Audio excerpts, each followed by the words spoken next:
हमारी स्टेजों में इस वक्त बहुत बड़ी गलती हो रही है कि स्टेज के ऊपर होने वाली गलती को उधर ही टोका नहीं जाता। गलती करने वाला बाज़ वक़्त पहले कह देता है मेरी गलती हुई तो मुझे अलहदा करके बताना। तूने 1000 बंदे का जहन खराब कर दिया है, मैं तुझे अलहदा बताऊं?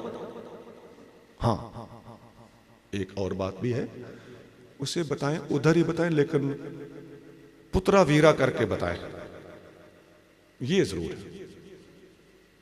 न बताना भी गलत है और बेइज्जती कर देना भी गलत है।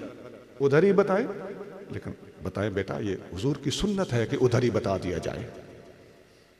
नबी करीम सल्लल्लाहु अलैहि वसल्लम के सामने सिर्फ खुतबा गलत पढ़ा गया, गलत नहीं था वो मुकम्मल तौर पे, लेकिन हुजूर को वो पसंद, उसका तरीका पसंद नहीं आया।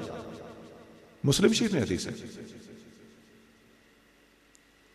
सिर्फ एक सहाबी ने अल्लाह और उसका रसूल कहना था तो जमीर लौटा दी, तो मैं या से हिमा ये कह दिया, मैं यो तो अल्लाह व रसूल फ़क़द फाज़, तो मैं या से हिमा।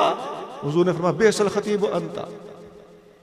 वमन या से हिमा क्यों कहा है? वमन या से अल्लाह व रसूलहू, नखेड़ के कहो। मुस्लिम हदीस जिसकी मर्जी हो देख लो।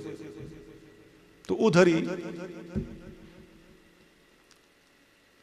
तो ये आप चूंकि उलमा है, मैं आप दरख्वास्त करता हूँ कि थोड़ा इस तरफ हमारी स्टेजों पे जो हो रहा है, स्टेज सेक्रेटरी गलतियाँ कर रहे हैं, हमें समझाना होगा, या तो इनको बुलाओ ही नहीं। स्टेज सेक्रेटरी के लिए ज़रूरी है कि मुकर्रर से बड़ा आलिम हो, नहीं तो कम से कम तकड़ा आलिम तो हो ना, क्योंकि मुकर्रर ने 1 तकरीर करनी है और स्टेज सेक्रेटरी ने 10 तकरीरें करनी है, और वो उधर शायरी पे लगाए रखे, तो उसको ताकीकी आदमी होना चाहिए।